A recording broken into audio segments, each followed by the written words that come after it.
This is my cousin's story, and it takes place in Mexico. One of her old schoolmates, Claudia, had gotten married at a very young age to this rich guy.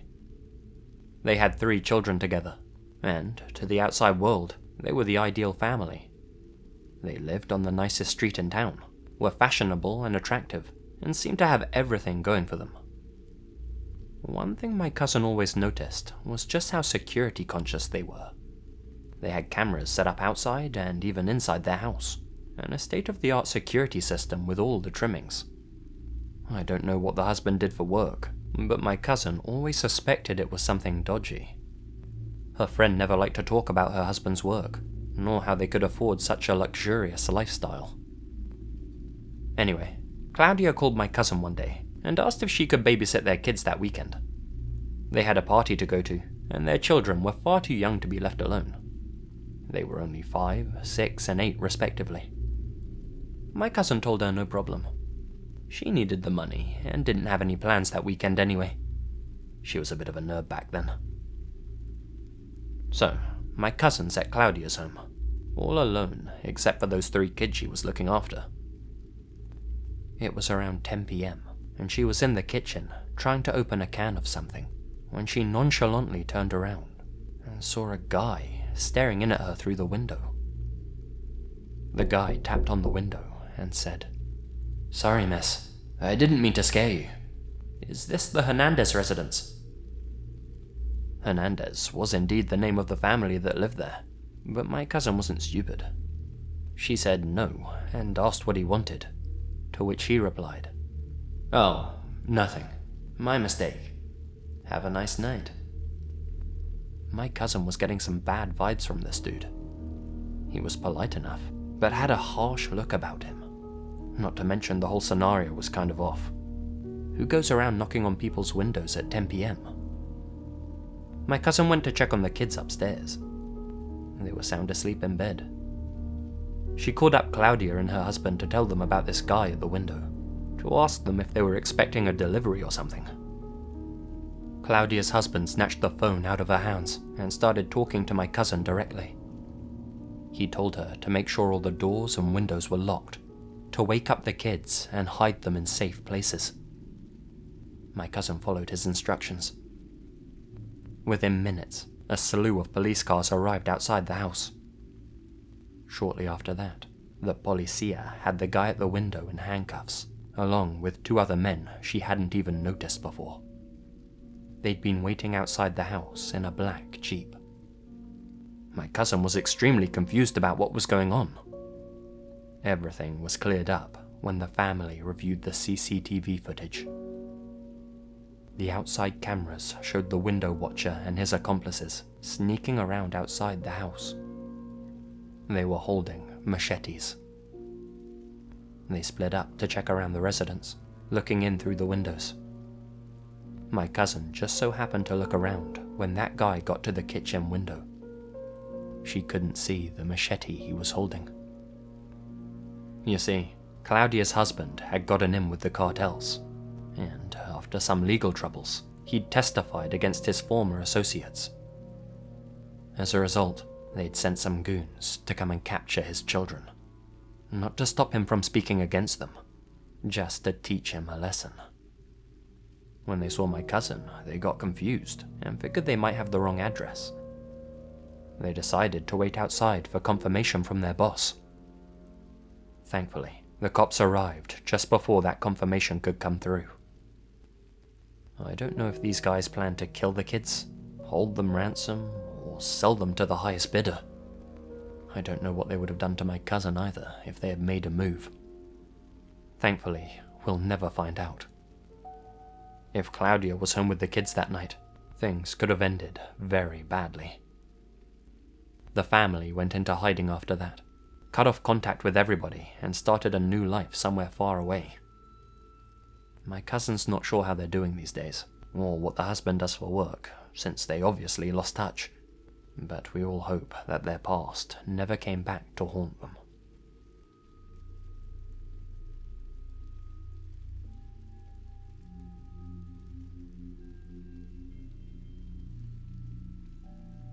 I was about 13 or 14, and I was babysitting 2 boys for some church members.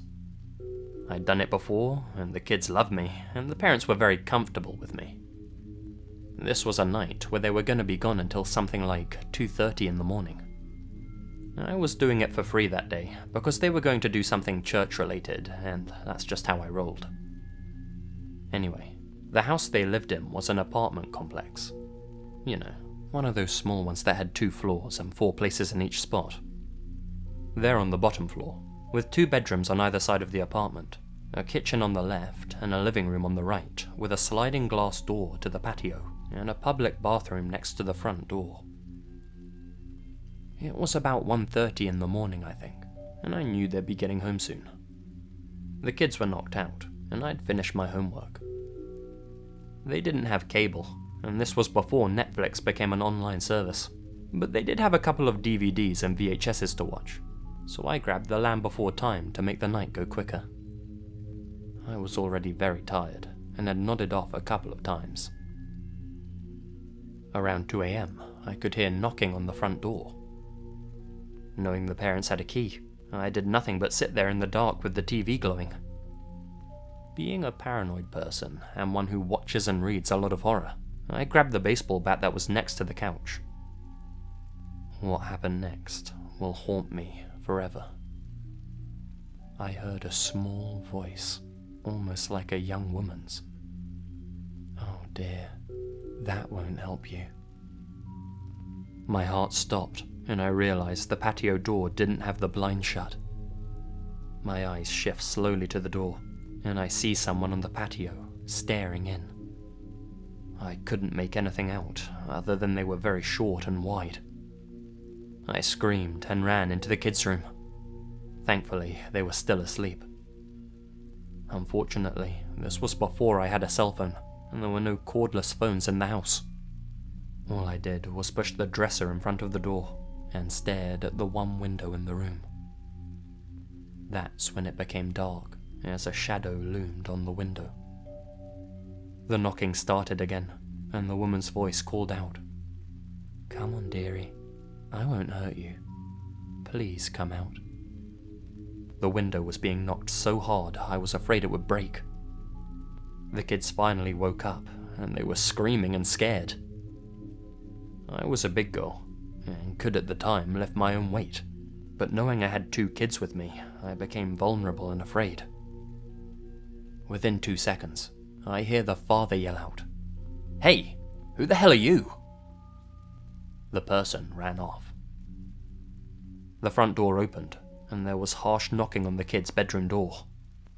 Thankfully, it was the parents, and after I let them in, I put the dresser back and explained what had happened. They called the police. When they arrived, they found nothing, but the bushes that hid the patio had obviously been cut and torn to make a path. I babysat for them one more time after that, but they moved away 5 months later, and I never babysat anyone ever again. To this day, every time I hear a knock, a chill runs through me.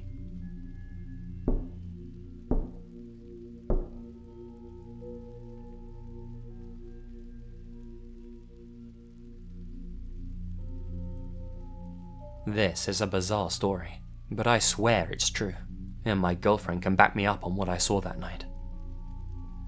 My girlfriend had a babysitting job out at this country house in the middle of Nowheresville. The place was surrounded by woodland, and a good 10-minute drive from the nearest town. No neighbors or nothing. The prospect of staying there overnight all alone kind of creeped her out, so I of course agreed to head over there after work and spend the night with her and the kid she was sitting. I get there, and the silence of the area was kind of creepy, to be honest. There were no crickets or rustling or even any wind. The place was just without sound, if that makes sense. That sort of thing is a little eerie in the daylight, let alone at nighttime. So the night rolls on, and my girlfriend puts the kid to bed. We decide to chill out for a couple of hours and watch a movie that's playing on TV. I can't remember what exactly. We're both relaxing and cuddling up on the couch. All of a sudden, we both hear the front door open.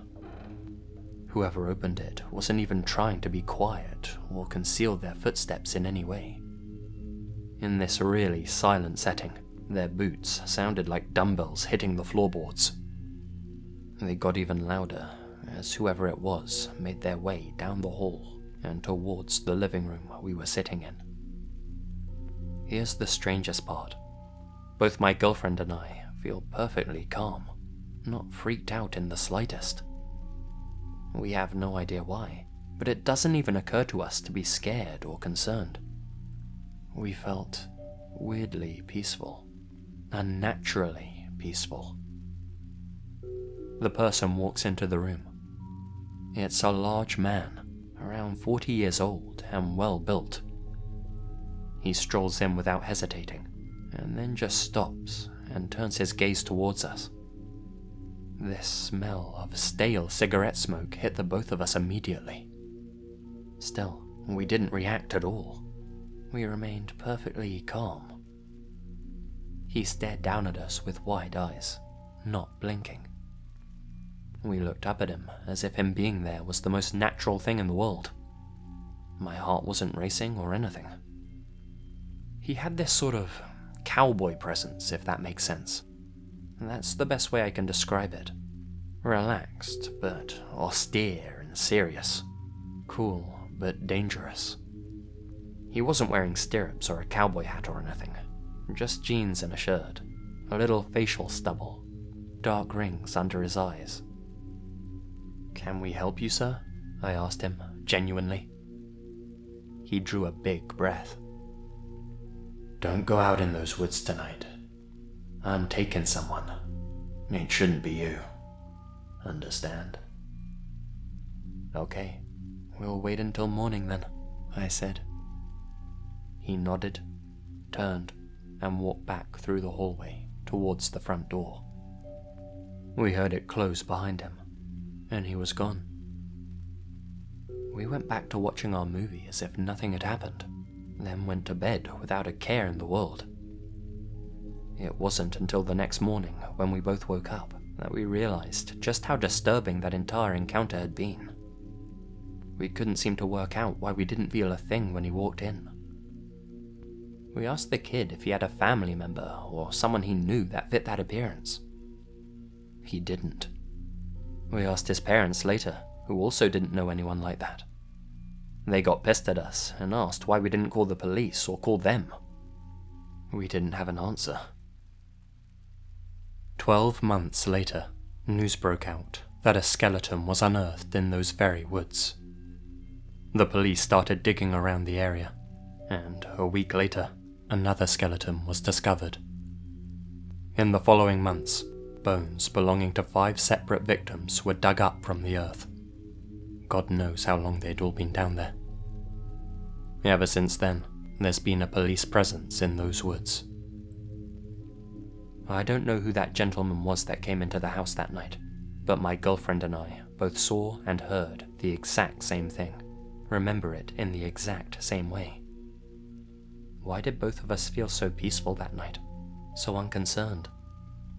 It was a strange and chilling experience that we'll never forget, but I'm grateful it wasn't us that he took that night.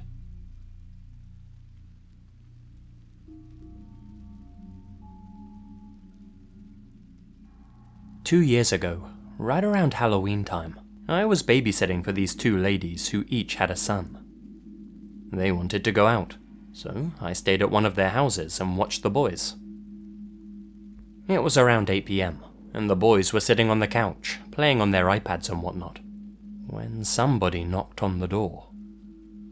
I asked if anyone was supposed to be coming over, and they both said no. I go over and check the eye hole in the door, and it's some guy in a grey hoodie, deliberately hunched over so I can't see his face. I don't say anything and start pacing around because I don't want to give him any inclination we're inside. A couple of minutes later, I check outside the little window through the curtains. He's gone. I didn't want to spook the kids anymore, and there weren't any more knocks, so I just kind of let it go as a prank. Cut to a few hours later, and the mums get back. They ask me how everything was, and I say that the kids were great, but somebody came to the door. They ask me at what time, and I say around 8. One of the mums starts freaking out and going through her phone. The other one tells me that right around that time, somebody had been making strange phone calls to them on a blocked number. They had disguised their voice and were saying things like, "I can see you through your window." They didn't think it was serious because it didn't make sense in the context of where they were.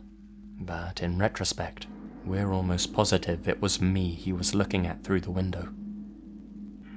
They escorted me to my car, and I touched base later. Apparently, nothing strange ever happened after that.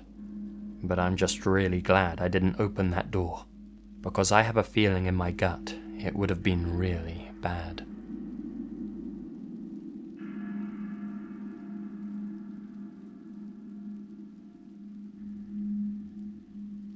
I have memories from when I was a very young child of my babysitter putting me in the bath, filling it up with water, and then holding my head under it.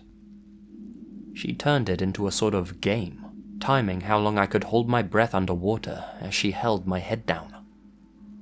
I never felt like I was in danger. I really believed it was just some sort of fun game. Then we'd laugh about it, and she'd dry me off and take me down to watch TV on the couch. When I was a teenager, my mother told me something I wasn't expecting. That same babysitter I used to have had been arrested by the police years earlier. That's why she stopped coming around. She never told me this when I was young because she didn't want to frighten me, but apparently she had drowned a child she was babysitting in the bathtub. Then she went on the run. When I heard that news, all my memories of the bath game came flooding back to me. I had never told my mother about the bath game, and she had no reason to lie to me about something like that. That babysitter had just been using me for practice.